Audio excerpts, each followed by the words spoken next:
Bonjour Romain Rolandba. Bonjour Rodley. L'École des médias en Haïti est ravie de vous recevoir dans le cadre de la 7e édition du Mois de la Presse. Vous êtes journaliste, grand reporter à France 24. Vous avez, entre autres, fait des études en communication à Sciences Po. Et en tant que journaliste, vous avez une longue et brillante carrière. Vous étiez correspondant pour Le Figaro dans les années 2000 avant de travailler pour France 24 en Colombie, où vous êtes spécialisé dans la couverture du conflit colombien et aussi des enjeux liés aux FARC. D'ailleurs, en 2012, vous étiez victime d'enlèvement de la part des FARC alors que vous accompagniez une unité de l'armée colombienne lors d'une opération antidrogue, c'est bien ça? C'est ça, sauf que j'ai pas été vraiment victime d'enlèvement dans le sens où les FARC n'ont pas monté une opération pour aller me chercher comme un otage, mais ils m'ont trouvé au milieu d'une zone de combat. Ils m'ont capturé, donc j'étais captif, otage des FARC, prisonnier de la guérilla, pas forcément, otage, au sens, enlèvement. C'est un épisode qui a marqué toute votre trajectoire, j'imagine, professionnelle, et qui a rendu aussi visible le niveau de risque que prennent les grands reporters sur le terrain. Votre carrière est aussi couronnée de succès. En 2013, vous avez reçu entre autres le prix Albert Londres pour le reportage Colombie à balles réelles, diffusé sur France 24, une reconnaissance importante de la qualité de votre travail et de votre connaissance intime du terrain colombien. Aujourd'hui, nous sommes donc ravis et honorés encore une fois de vous accueillir. Merci d'avoir accepté notre invitation. Merci à vous pour, l'invitation et pour ce portrait très flatteur. Je vous remercie. Je ne sais Avant pas s'il est d'entrer mérité. plein pied dans notre échange, j'aimerais avoir votre regard de grand reporter sur les bouleversements géopolitiques actuels. On a grandi, nous, en Occident, en France, c'est vrai, dans un endroit, dans une région du monde où on nous expliquait, je me rappelle très bien, de la fin de mes études à Sciences Po, que l'histoire était terminée, que la démocratie libérale avait plus ou moins gagné contre tous les contre-modèles, à commencer par le communisme, que désormais la démocratie libérale et l'économie de marché, s'imposaient comme les systèmes amenés à régir, les règles internationales, le monde entier. Une époque où, sauf bien sûr quelques crises ponctuelles, il n'y avait pas de grande crise, géopolitique et on assiste depuis quelques années, depuis 2020, peut-être un peu avant, mais surtout je dirais depuis 2020, le Covid et puis évidemment la guerre en Ukraine, mais peut-être d'autres événements qui ont eu lieu avant, un bouleversement total de ce paradigme et un retour du tragique, un retour de l'histoire dans les relations internationales. Donc effectivement, on assiste à la fin de la suprématie occidentale sur les relations internationales et à la volonté de nombreuses puissances de réémerger comme des puissances à de plus en plus d'empires déchus, d'empires frustrés, qui ont perdu leur pouvoir à un certain moment de l'histoire, qui cherchent à redevenir, conquérants, qui cherchent à redevenir, à retrouver une forme de suprématie, au moins sur leur ère, régionale et à une, remise en compte de l'hégémonie, notamment américaine. Donc effectivement, on vit dans une époque de plus en plus instable, considérée comme de plus en plus dangereuse, ce qui marque, le monde entier, et même des zones comme l'Union européenne qui pensait pendant très longtemps que, la paix était désormais, l'avenir commun, de la région, du monde occidental et pourquoi pas de l'humanité. Donc effectivement, on assiste, et je pense que beaucoup d'entre nous n'ont pas vu venir, ces bouleversements, à un retour de la guerre, à un retour des conflits. Conflits qui sont aggravés par, le réchauffement climatique, par, les pénuries croissantes, par, la surpopulation, sur la planète. Donc on assiste à un moment, de l'évolution humaine qui est extrêmement inquiétant, je pense et qui fait que, hélas, les grands reporters auront encore beaucoup de travail pour, les années à venir, malgré la multiplication, des moyens d'information et malgré le fait que maintenant de plus en plus de personnes, à leur manière, communiquent. Certains font du journalisme, beaucoup font de la propagande avec des téléphones portables. Donc je pense que le travail de grand reporter est amené à être de plus en plus important ou en tout cas à continuer d'exister. Est-ce que cette réconfiguration géopolitique influence votre regard et votre manière de raconter le monde? Je pense qu'on a tous été, élevés dans un prisme, un peu occidental. Je pense qu'on a été convaincus pendant très longtemps que la démocratie libérale était, le meilleur des systèmes.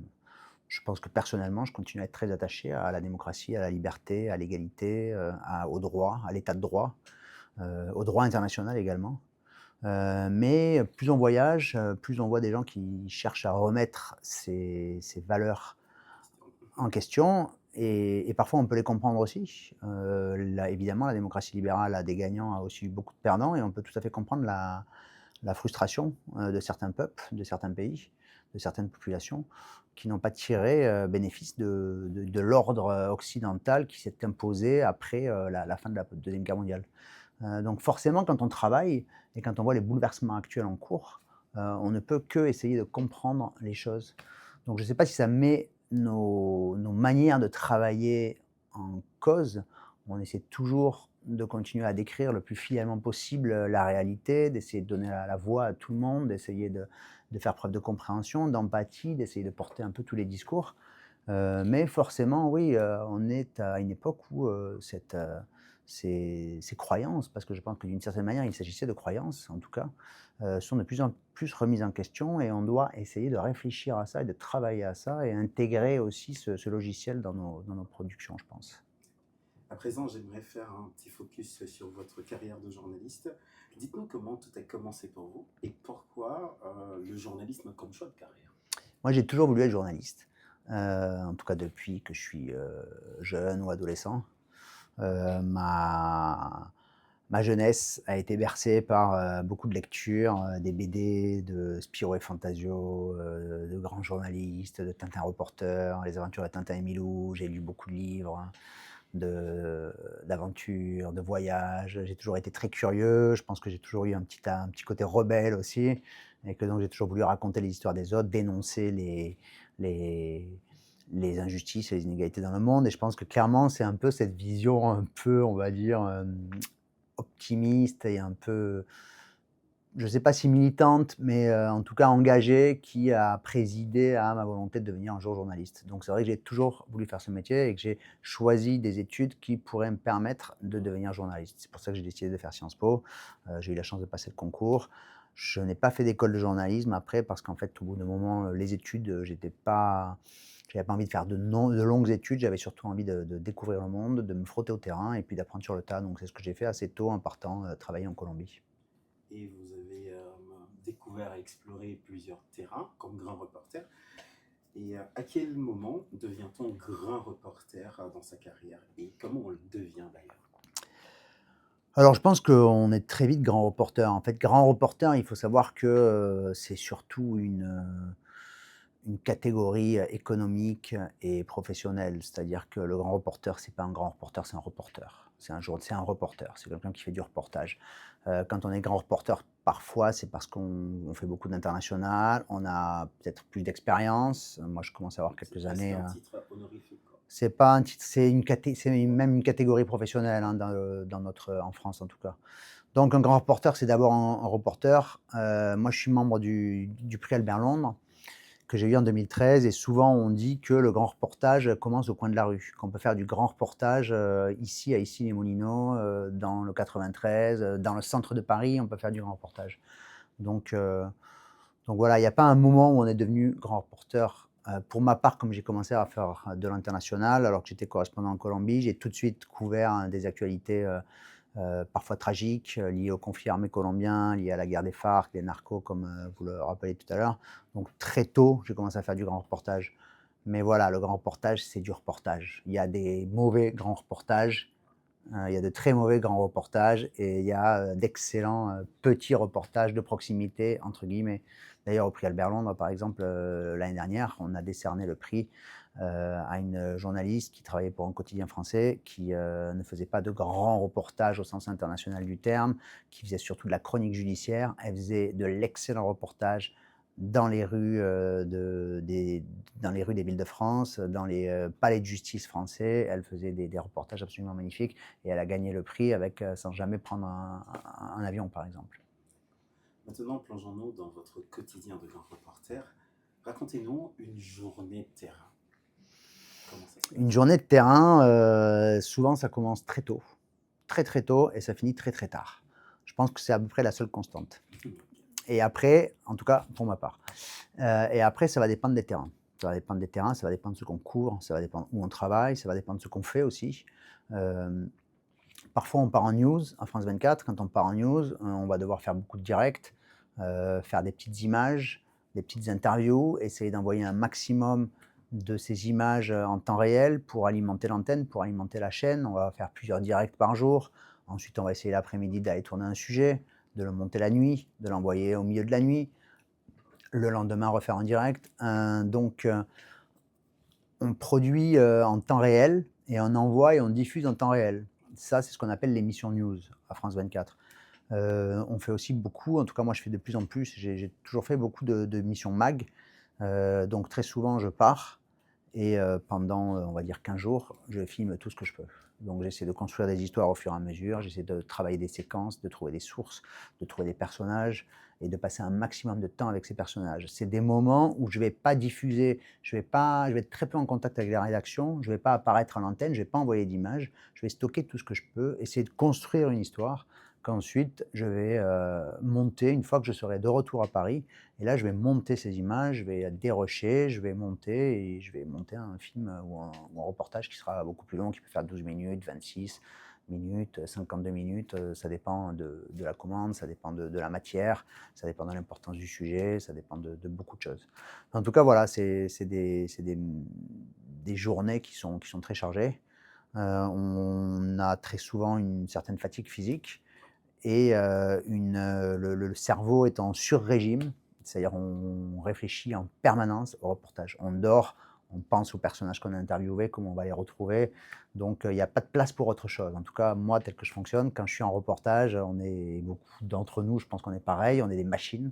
On est là pour essayer de ramener en peu de temps le maximum d'informations que l'on peut et pour ensuite monter un film.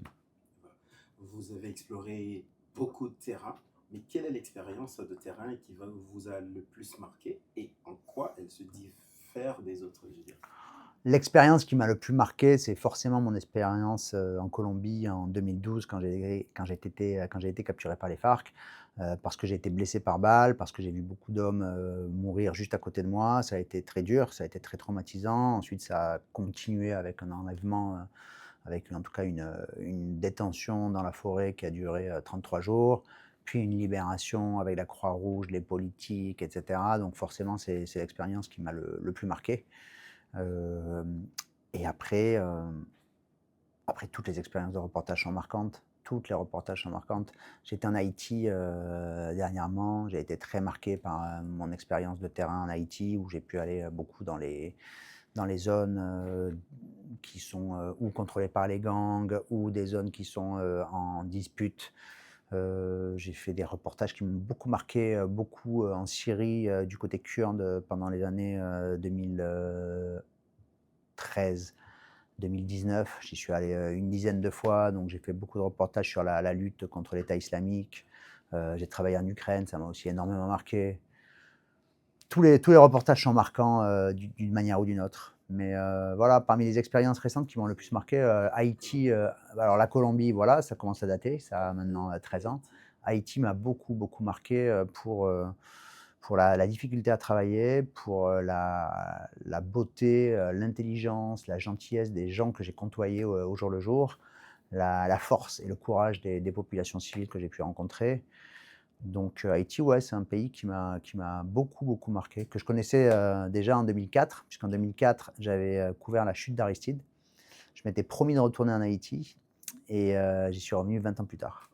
On va revenir tout à l'heure sur Haïti, mais comment cet épisode en Colombie, comment ça m'a fait évoluer votre manière de faire le journalisme, votre manière de raconter le monde?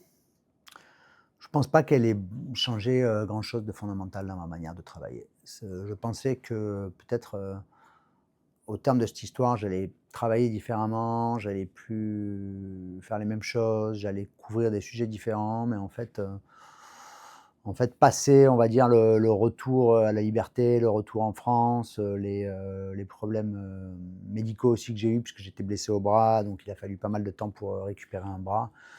Passé ces temps-là, je suis, revenu, en force, on va dire, sur le terrain et je pense continuer à travailler à peu près de la même manière, depuis cette époque. Couvrir des terrains de conflit comporte énormément de risques. comment peut-on se protéger pour éviter d'être victime justement des événements qu'on raconte? Je pense qu'on apprend d'abord, avant tout, à limiter les risques et que c'est une profession, donc le risque zéro n'existe pas, mais on passe notre temps à essayer de limiter les risques, à savoir ce qu'on peut faire, ce qu'on ne peut pas faire. Le meilleur moyen de limiter les risques, c'est le travail, comme pour tout, et le travail, c'est la préparation, et la prise de contact avant, pendant le reportage. Je pense que la meilleure manière de ne pas avoir de gros soucis, ou en tout cas d'avoir quelqu'un qui va vous dépanner, qui va vous sauver la vie en cas de gros problème, c'est la prise de contact. C'est savoir ce qu'on fait, c'est être en contact avec un maximum de personnes qui détiennent les clés de la sécurité des gens sur le terrain. Donc quand on va Est-ce qu'il sur y un a un terrain, protocole sécuritaire strict que peut-être votre rédaction vous impose ou vous conseille quand vous êtes surtout dans des terrains on est assez dangereux? libre à France 24. De manière générale, les journalistes français sont assez libres par rapport à leurs frères et à leurs cousins anglo-saxons, qui souvent ont des protocoles de sécurité beaucoup plus avancés, des responsables de sécurité qui vont les suivre pas à pas. Nous, on a ici à France 24, depuis 2013, suite à la mort de 2 journalistes de RFI, Ghislaine Dupont et Claude Verlin, on a mis en place des protocoles beaucoup plus stricts. Mais il faut savoir qu'avant ça, il n'y avait rien en France. Rien, pas seulement à France 24, mais ailleurs. C'est-à-dire qu'avant, effectivement, les journalistes envoyaient, les rédactions envoyaient parfois de jeunes journalistes pigistes, freelance, indépendants, la fleur au fusil, couvrir des guerres sans payer d'assurance, sans leur garantir qu'on les aiderait en cas de problème, avec une vague promesse d'achat de reportage si le reportage était intéressant. Donc les printemps arabes ont joué un rôle important dans la professionnalisation des journalistes français, puisque lors des printemps arabes, on a eu de la casse, on a des collègues qui ont été tués, qui ont été kidnappés, je pense à Rémi Hochlik et à d'autres. Euh, donc les journaux français se sont professionnalisés, ont commencé notamment d'abord France Média Monde, France 24 a commencé à lancer un stage de sécurité. Dans ce stage de sécurité, on apprend les premiers soins en cas de blessure, La formation de manoir, guerre. justement. C'est la fameuse formation du manoir, la sécurité informatique, la gestion des sources. On apprend un certain nombre de techniques qui permettent peut-être pas de nous former à la guerre, mais en tout cas de donner une trousse à outils assez efficace en quelques jours, et qui permet au moins aux journalistes de partir en connaissance de cause, en connaissance des risques qu'ils encourent, et éventuellement avec quelques réflexes qui peuvent s'avérer décisifs en cas de problème. Les risques, on le sait, sont d'autant physiques que psychiques. Comment se préserver psychologiquement face aux horreurs auxquelles on est exposé sur le terrain la plupart du temps? Je pense que la première manière de se préserver, c'est d'abord d'être conscient qu'on est des éponges et que ce qu'on voit nous marque. Ne surtout pas être dans le déni. À cet égard, la profession, en tout cas en France, a beaucoup changé. Nos grands frères qui ont couvert les années 80, qui ont couvert le génocide au Rwanda, qui ont couvert la guerre en Bosnie, ne connaissaient même pas l'existence du PTSD, du fameux stress post-traumatique. C'était un sujet qui était presque tabou. On ne parlait pas des horreurs qu'on emmagasinait, des cauchemars qu'on pouvait être amené à faire. Les journalistes n'en parlaient pas. Beaucoup d'entre eux ont fini par oublier ces traumatismes, par les noyer dans l'alcool, la drogue, des comportements parfois pas autosuicidaires, mais des comportements parfois un peu morbides, parce qu'il n'y avait aucun accompagnement, ce qui n'est plus le cas aujourd'hui. Aujourd'hui, les journalistes français, par exemple, sont conscients que partir à la guerre, interviewer des gens qui souffrent, voir parfois des horreurs, prendre des risques pour soi, pour les autres, pour son équipe, faire courir des risques à sa famille, puisque quand on a une famille, on sait que quand on part, parfois, on pense toujours qu'on pourrait laisser une famille esseulée. Donc savoir déjà reconnaître que ce n'est pas anodin, c'est déjà un premier pas, c'est déjà très important. Nos grands frères dont je parlais disaient je ne vais pas me plaindre parce que je fais 3 cauchemars quand je vois qu'il y a des familles qui se font découper à la machette dans tel ou tel pays. Il y avait une forme de pudeur à ne pas vouloir exprimer certaines choses. Donc aujourd'hui, on est beaucoup plus sensibilisé à ça et c'est la première chose à faire. Après, les journalistes sont confrontés à l'horreur, à la violence, comme les humanitaires, comme des gens qui travaillent, qui sont secouristes, comme des gens qui travaillent, qui sont urgentistes au SAMU, comme des médecins qui doivent annoncer à des parents que leur enfant est mort d'un accident de voiture.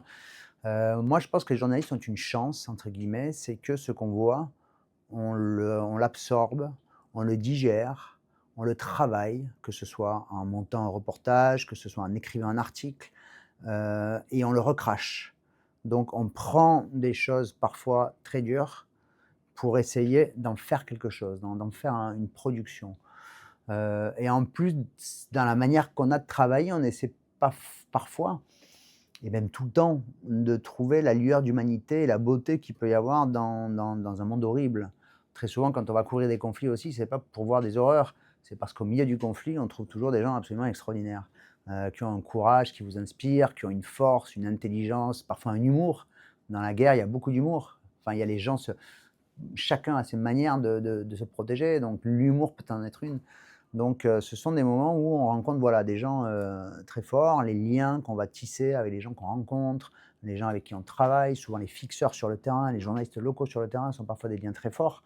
Donc Il y a des relations humaines qui se créent il aussi. y a des relations humaines très fortes qui se créent, donc tout ça, c'est quelque chose qui nous enrichit aussi. Donc c'est, je pense, le prix à payer pour, cette passion qu'on exerce, c'est aussi parfois d'avoir, c'est le fait de effectivement savoir qu'on est des éponges, on absorbe des choses. Mais je pense qu'au contraire d'autres professions, on n'est pas beaucoup plus frappé par ce syndrome, post-traumatique, que par exemple, un policier, qui va travailler dans des quartiers très, très durs en France, où il ne va recevoir que de la haine toute la journée, ou d'autres populations qui peuvent être exposées. La couverture des événements exige souvent un certain contact direct avec les faits. Jusqu'où un journaliste peut-il aller dans la proximité, que ce soit avec une armée ou une guérilla ou une force politique, sans perdre sa distance critique? C'est l'enjeu permanent qui se pose, tout le temps. C'est-à-dire qu'il y a beaucoup d'exemples de journalistes qui, après avoir passé, un mois avec un gang de tueurs à gages, dans les communes de Medellín, finit par avoir une forme d'affection, de sympathie, de compréhension extrême pour certains comportements et c'est quelque chose dont il faut être conscient. Quand on passe du temps avec des gens, aussi méchants soient-ils, on finit toujours par connaître aussi leur part d'humanité. Donc il faut être conscient de ça et toujours essayer de garder sa distance critique. Et pour ça, c'est pas une histoire de neutralité ou d'objectivité, ça n'existe pas vraiment, mais c'est une histoire d'honnêteté. Il faut se connaître soi-même, il faut être honnête envers soi-même et essayer toujours de s'interroger soi-même, essayer toujours de remettre ses certitudes, ses convictions, ses impressions en question et se challenger toujours. Je pense que le journaliste, avant parfois même d'interroger les autres, il doit Ouais, s'interroger c'est intéressant. lui-même en fonction de ce qu'il voit, comment il le perçoit, est-ce qu'il le perçoit justement. Donc En perpétuelle remise en question aussi, on je est en dirais. perpétuelle remise en question et je pense que ça, c'est à l'origine du journaliste. Un journaliste qui a des certitudes ne peut pas être un bon journaliste. Un journaliste qui part sur une histoire en se disant à la base qu'il sait ce qu'il va trouver, il Déjà, il y a un doit biais quand même. il a déjà un biais et d'ailleurs, c'est ce qu'on voit parfois avec, une nouvelle génération de journalistes, qui aujourd'hui sont très formés aux réseaux sociaux, qui travaillent beaucoup pour leur communauté et plus comme les journalistes «old school» entre guillemets qui travaillaient pour leur lectorat, pour leurs auditeurs, pour leurs téléspectateurs. Certains travaillent aujourd'hui pour leur communauté et on sait que quand les gens travaillent pour leur communauté, ils ne veulent pas, froisser, choquer, leur communauté et je pense que ça, c'est un biais qu'on retrouve beaucoup aujourd'hui, qui fait que maintenant on a des journalistes d'extrême gauche, des journalistes d'extrême droite sur les réseaux sociaux et qu'on manque de journalistes, qui soient vraiment des journalistes. C'est-à-dire qu'ils ne soient pas des gens qui sont d'un côté ou de l'autre, mais dont leur seul, axe et leur seule, raison d'être est d'essayer d'arriver à une forme de vérité des faits. Parlons de biais, comment justement raconter les acteurs armés sans les humaniser à l'excès, ni aussi les réduire comme de simples monstres? Et oui, c'est la grande question. Hem,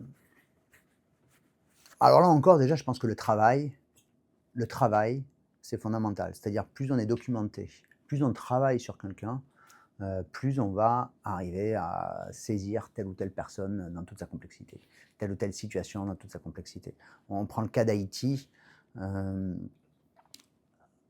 passer quelque temps, passer une après-midi avec un gang où il y a aussi des gamins de 15 ans, on peut à la fois raconter ce gamin de 15 ans, quelle violation atroce des droits de l'homme il aura perpétré, et aussi prendre le temps de discuter avec lui. Moi, je me rappelle, on a rencontré avec ma chère collègue Catherine Restreint, en 2024, on a rencontré un jeune qui était membre d'un gang, qui était dans un gang de Port-au-Prince, qui n'avait pas du tout l'air de quelqu'un de méchant et qui nous a raconté sa vie. Il avait été perdu par ses parents dans Cité Soleil pendant une période de gang, d'affrontement entre des gangs.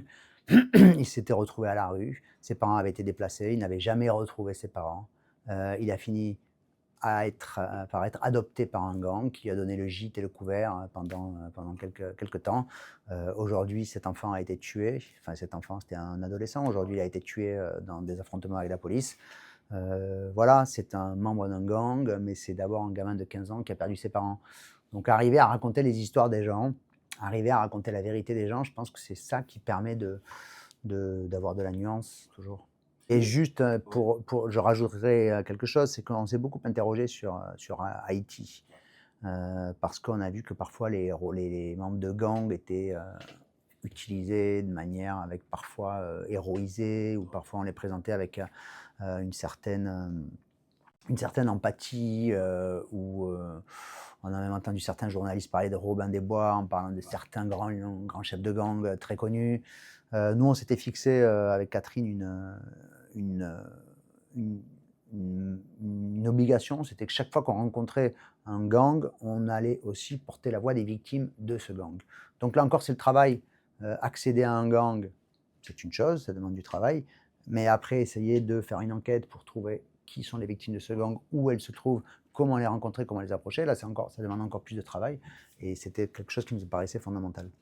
J'aimerais vous demander comment raconter Haïti justement au monde, sans le vouloir, l'écho des rhétoriques politiques des bandes armées, parce que on le sait, la plupart du temps, les bandits servent des caméras et des micros des journalistes étrangers comme une sorte de tribune internationale. Comment on peut arriver à ne pas leur donner ou leur offrir aussi cette forme de tribune qu'ils cherchent aussi? Bah, je pense que, je ne sais plus qui disait, mais la vérité d'une guerre, ce sont les victimes qui les racontent. Donc quand on court en conflit, déjà, donnons la parole aux victimes, si possible à toutes les victimes, pas seulement aux victimes de l'armée, aux victimes des milices, aux victimes des gangs, aux victimes des politiques. Essayons de rencontrer un maximum de victimes. Et déjà, je pense que c'est une bonne manière d'essayer de raconter la complexité d'une guerre, donner la parole aux victimes. Donc à partir du moment où on fait son boulot, qui est éventuellement d'aller interviewer un chef de gang, bien que ce soit absolument pas nécessaire ni indispensable, mais qu'on prend le temps de rencontrer aussi ses victimes, et de rencontrer aussi, d'essayer d'expliquer un peu d'où vient cet homme, qui sont les puissants, qui peut-être l'ont utilisé, l'ont porté au pouvoir, l'ont laissé agir. Un petit mot sur l'impunité en permanent, en parallèle. Voilà, si on arrive à essayer de voir un petit peu les choses de manière un peu plus globale, déjà, on limite considérablement le risque d'être instrumentalisé. Ouais, parce qu'on voit qu'il y a cette tendance cynique dans des pays comme Haïti, des pays en conflit, des bandes armées, de se mettre en scène. Donc c'est pour ça, à chaque fois, moi-même, je me pose cette question, quelle est la place donc des récits de vie des victimes dans ces grands reportages, surtout des médias internationaux? Je pense que le récit des victimes doit être central, toujours. On arrive à la toute fin de cette interview. Si vous deviez transmettre quelques règles essentielles à un jeune journaliste, un jeune étudiant de l'école des médias qui aimerait devenir grand reporter, quelles seraient-elles? Les règles essentielles, les grands principes. Bon... D'abord, méfie-toi de toi-même, méfie-toi de tes convictions, méfie-toi de tes certitudes, interroge-toi d'abord et interroge les autres ensuite. Sois juste, sois honnête avec les autres et envers toi-même. Et surtout, éclate-toi, amuse-toi, c'est un des plus beaux métiers du monde. Roméo Langlois, merci. Merci beaucoup.